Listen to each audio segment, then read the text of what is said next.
વાત કરીએ અમદાવાદની ન્યૂ મણિનગરમાં ખોદકામના કારણે લોકો પરેશાન થયા છે। 1 વર્ષ પહેલા બનેલો આરસીસી રોડ હવે ખોદી દેવાયો છે। વરસાદી પાણીની લાઈન નાખવા નવો રોડ તોડી દેવાયો। નવો આરસીસી રોડ બન્યા બાદ યાદ આવી વરસાદી પાણીની લાઈન નાખવા એક તરફનો રસ્તો બંધ કરાયો। ધીમી ગતિએ ચાલતી કામગીરીથી લોકોમાં ભારે આક્રોશ છવાયો છે। ત્યારે મણિકેશ્વર મંદિર પાસેના 3 રસ્તા પાસે પણ ખોદકામ ચાલુ છે। વારંવાર તંત્રને રજૂઆત કરવા છતાં પણ હાલાકીનો અંત નથી આવતો। ઉલ્લેખનીય છે કે ગઈકાલે જ વિશ્વકર્માએ મેસેજ આપ્યો હતો। અમદાવાદ મ્યુનિસિપલ કર્મીઓના અધિકારીઓને મેસેજ આપ્યો હતો કે રોડ એવો બનાવો કે 10 વર્ષ સુધી તેના પર ત્રિકમ ન મારવું પડે। છતાં પણ આજે બીજો દિવસ છે અને આ જ પ્રકારની ઘટનાઓ સામે આવી રહી છે કે આરસીસી રોડ ખોદવો પડી રહ્યો છે।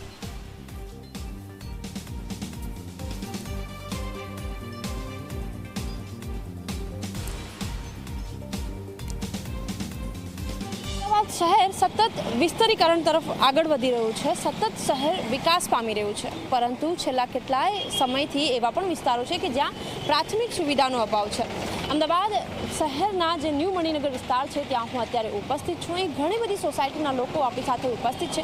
એમનું કહેવું છે કે વારંવાર અહીં રોડ બનાવવામાં આવે છે અને ખોદી કાઢવામાં આવે છે। જો કામ કરવામાં આવે છે તો ખૂબ ધીમી ગતિએ કરવામાં આવે છે, જેના કારણે વાહન ચાલકોને ભારે હાલાકીનો સામનો કરવો પડે છે। લોકો સાથે વાતચીત કરીશું, એમને પૂછીશું। અચ્છા, આપ જણાવો કયો વિસ્તાર છે આ, કેટલા લોકો અહીં રહે છે અને શું સમસ્યા છે? આ ન્યૂ મણિનગર વિસ્તાર છે અને ઘણા છેલ્લા 10 વર્ષથી થોડો ઘણો ડેવલપ થયો છે, પણ એટલો બધો ડેવલપ નહીં। ન્યૂ મણિનગર જેવું લાગતું નથી। પણ જે અહીંયા જે ખાડા જે ખોદ્યા અને ડ્રેનેજ લાઈન ને બધું નાખ્યું છે એના પછી એમને પુરાણ કર્યું નથી ને ધૂળ એટલી બધી ઉડે છે કે દવાખાનાની અંદર અત્યારે લાઈનો લાગી છે અને ત્યાં અત્યારે સ્થાનિક પબ્લિક ધૂળથી કંટાળી ગઈ છે। કોઈ બી જગ્યાએ અમારે અહીંયા આવવું હોય તો ફરીને આવવું પડે છે। ચારે બાજુથી ખાડા ખોદીને રાખેલા છે આ લોકો। અચ્છા, કેટલા લોકો અહીં આસપાસ રહેતા હશે અને કેટલા સમયથી આ સમસ્યા છે? લગભગ આ 10,000થી વધારે વસ્તી છે ને ડેવલપમેન્ટ એરિયા છે। પર હું માનું છું કે મ્યુનિસિપલ તંત્રની અક્ષમ્ય બેદરકારી અને બિનકાર્યક્ષમ વહીવટ છે। એન્જિનિયરિંગ ડિપાર્ટમેન્ટ જ રોડ બનાવતું હોય, ડ્રેનેજ લાઈનો નાખતી હોય તો એને ખબર હોય કે ડ્રેનેજ લાઈન આપણે નાખવાની છે, ડ્રેનેજ લાઈન ભવિષ્યમાં નાખવાની છે, તો પહેલાં ડ્રેનેજ લાઈન નાખીને પછી આપણે રોડ રસ્તા બનાવીએ, જેથી કરીને પ્રજાના પ્રસેવાની કમાણીનું વેડફાય નહીં। પર દુઃખને સાથે કમનસીબી ઘટના છે કે પ્રજાના પૈસાની જાણે ચિંતા ના હોય અને તમે આરસીસી રોડ બનાવો, રોડ બનાવ્યા પછી પાછું તોડો અને રોડ પર ગ્રાઉન્ડિંગ કરીને 3-4 ફૂટ નીચે ઊંડાણ કરે, પછી એને રોડ બનાવે, માટી નાખે, પાછી એની એ માટી કાઢવામાં આવે, એનું વેચાણ થાય। એટલે આ જે તંત્ર ચાલી રહ્યું છે એમાં કંઈ ભ્રષ્ટાચારની બદબુ આવી રહી છે। એટલે અમે કેટલી મુશ્કેલી થાય છે પીક અવરના સમયે? કેટલી મુશ્કેલી થાય છે એમાં? એ છે બેન કે અહીંયા જે છે કે લોકો આવવા જવામાં તો ઘણી બધી મુશ્કેલી સાથે એ કારણ કે તમે અહીંયા જો અત્યારે મહાદેવનું મંદિર છે, અહીંયા લોકો ઘણા પેલા ઘેડાઓ લોકો આવે છે, એ લોકોને કે શ્વાસની તકલીફ હોય જ છે અને આ માટીના લીધે તો હવે વધી ગઈ છે। અને પહેલી વખત તો આ હજી આરસીસી રોડ અહીંયા જો તમે બતાવશો તો તમને ખબર પડશે, હજી એક જ વર્ષ જ બનાવ્યું છે, 1 જ વર્ષ। અને સરકારનો ન ખબર પડે કે આરસીસી જ્યારે રોડ બનાવીએ છીએ અમે તો પહેલાં ગટર લાઈન નાખવી પડે, પાણીની લાઈન નાખવી પડે, પહેલાં એ નખાય કે ન નખાય ને, તો પછી આ સરકાર કેમ બધું ભૂલી જાય છે?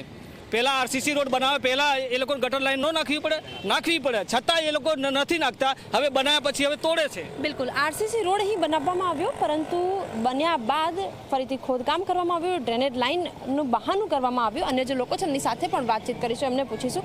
અચ્છા, કેટલી અવરજવર હોય છે આપની આ રોડ ઉપર અને કેટલી સમસ્યાઓ? આમ જોવા જઈએ તો અમારે આખો દિવસમાં ઘણી અવરજવર હોય છે, પણ રોડ એટલો ખરાબ હોવાના કારણે અમે અહીંયા આવી નથી શકતા, કેમ કે એટલી બધી માટી ઉડતી હોય છે, શ્વાસની તકલીફ થાય છે। સાથે શ્વાસની તકલીફ, આંખોમાં માટી જાય છે, મોંમાં માટી જાય છે।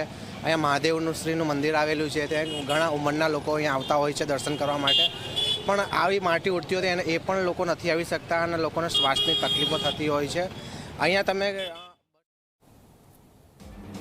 તો મહત્વનું છે કે તંત્રની આવી કામગીરીના કારણે જ તાજેતરમાં ભાજપ પ્રદેશ પ્રમુખ જગદીશ વિશ્વકર્માએ તંત્રના અધિકારીઓને ટકોર કરી હતી.